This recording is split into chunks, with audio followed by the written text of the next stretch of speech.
John Fitzgerald Kennedy, do solemnly swear. I, John Fitzgerald Kennedy, do solemnly swear. That you will faithfully execute the office of President of the United States. That I will faithfully execute the office of President of the United States. And will, to the best of your ability. And will, to the best of my ability. Preserve, protect, and defend the Constitution of the United States. Preserve, protect, and defend the Constitution of the United States. So help you God. So help me God.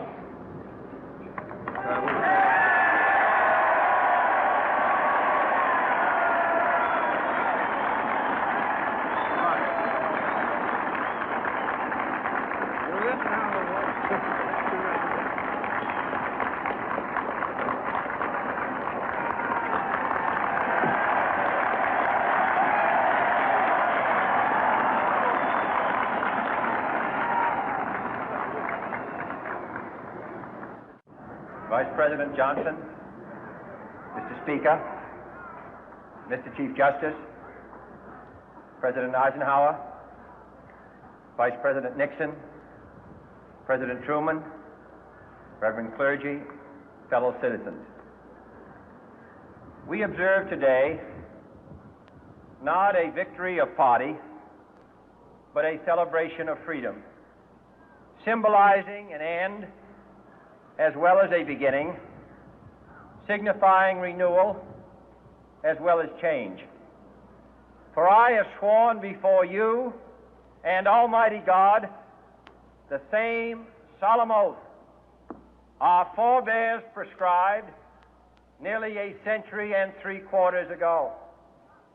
The world is very different now, for man holds in his mortal hands the power to abolish all forms of human poverty and all forms of human life.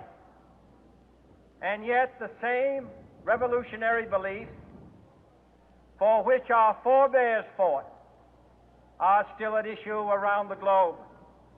The belief that the rights of man come not from the generosity of the state, but from the hand of God. We dare not forget today that we are the heirs of that first revolution. Let the word go forth from this time and place to friend and foe alike that the torch has been passed to a new generation of Americans born in this century, tempered by war, disciplined by a hard and bitter peace, proud of our ancient heritage, and unwilling to witness or permit the slow undoing of those human rights to which this nation has always been committed and to which we are committed today at home and around the world.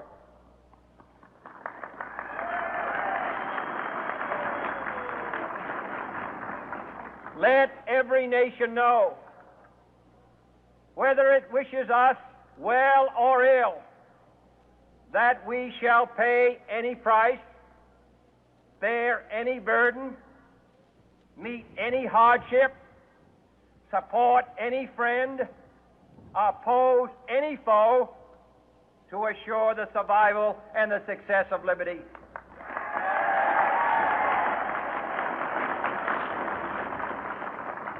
This much we pledge and more. To those old allies whose cultural and spiritual origins we share, we pledge the loyalty of faithful friends. United, there is little we cannot do in a host of cooperative ventures. Divided, there is little we can do, for we dare not meet a powerful challenge at odds and split asunder. To those new states whom we welcome to the ranks of the free, we pledge our word that one form of colonial control shall not have passed away merely to be replaced by a far more iron tyranny. We shall not always expect to find them supporting our view, but we shall always hope to find them strongly supporting their own freedom, and to remember that in the past, those who foolishly sought power by riding the back of the tiger ended up inside.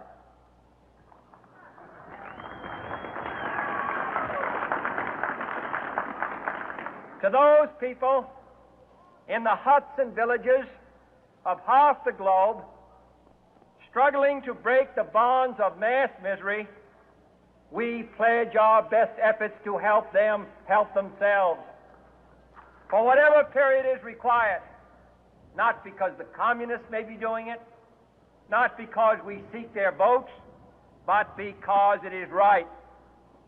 If a free society cannot help the many who are poor, it cannot save the few who are rich.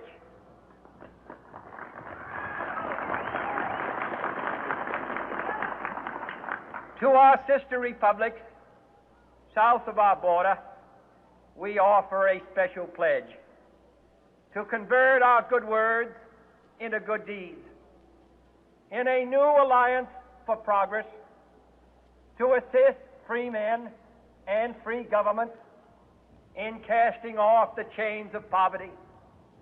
But this peaceful revolution of hope cannot become the prey of hostile powers. Let all our neighbors know that we shall join with them to oppose aggression or subversion anywhere in the Americas. And let every other power know that this hemisphere intends to remain the master of its own house.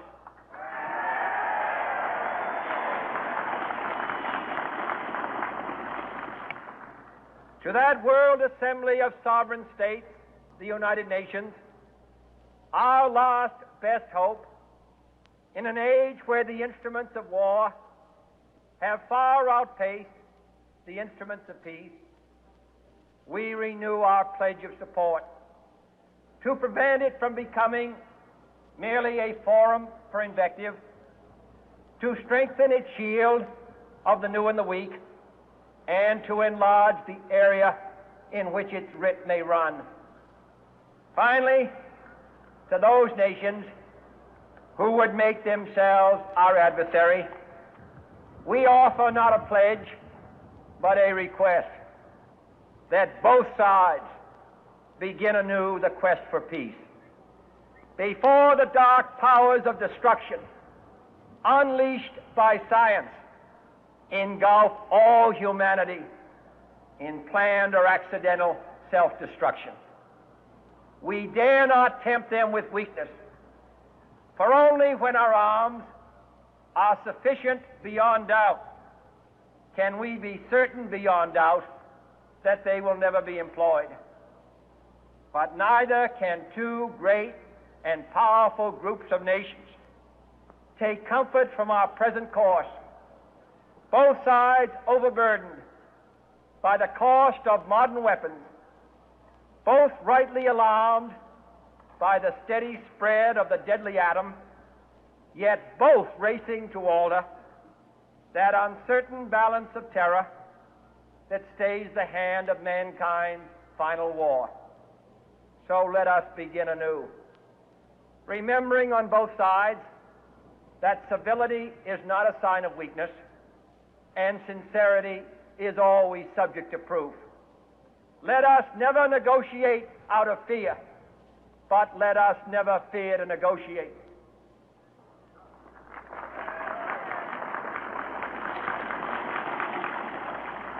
Let both sides explore what problems unite us, instead of belaboring those problems which divide us. Let both sides, for the first time, formulate serious and precise proposals for the inspection and control of arms, and bring the absolute power to destroy other nations under the absolute control of all nations.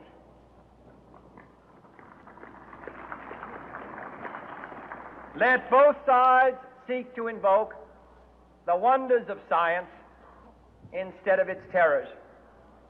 Together, let us explore the stars, conquer the deserts, eradicate disease, tap the ocean depth, and encourage the arts and commerce. Let both sides unite to heed in all corners of the earth the command of Isaiah to undo the heavy burden and let the oppressed go free. And if a beachhead of cooperation may push back the jungle of suspicion, let both sides join in creating a new endeavor, not a new balance of power, but a new world of law, where the strong are just and the weak secure and the peace preserved. All this will not be finished in the first 100 days, nor will it be finished in the first 1,000 days, nor in the life of this administration, nor even perhaps in our lifetime on this planet. But let us begin.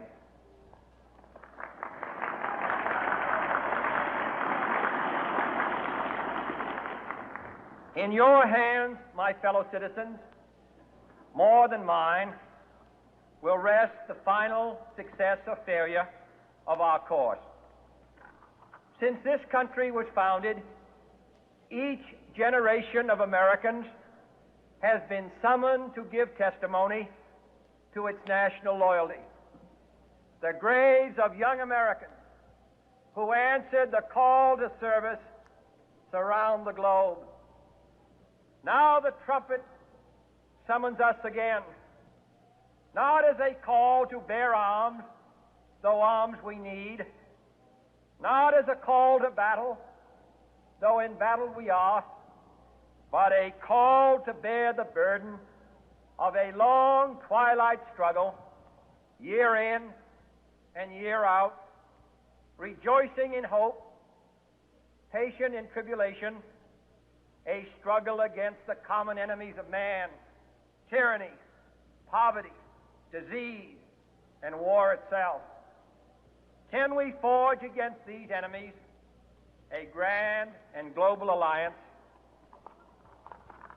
north and south, east and west, that can assure a more fruitful life for all mankind?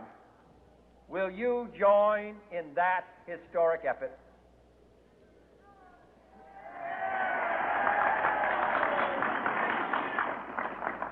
In the long history of the world, only a few generations have been granted the role of defending freedom in its hour of maximum danger. I do not shrink from this responsibility. I welcome it.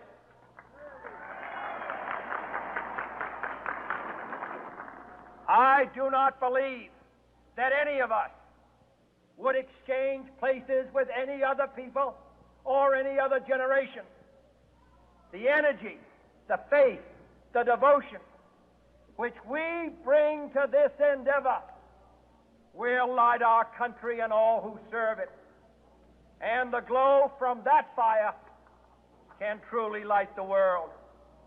And so, my fellow Americans, ask not what your country can do for you, ask what you can do for your country.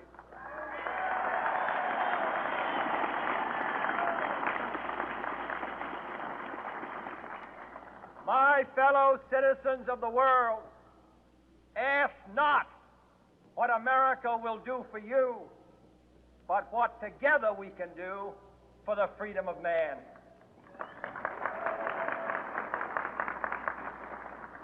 Finally, whether you are citizens of America or citizens of the world, ask of us here the same high standards of strength and sacrifice which we ask of you. With a good conscience, our only sure reward, with history the final judge of our deeds, let us go forth to lead the land we love, asking His blessing and His help, but knowing that here on earth, God's work must truly be our own.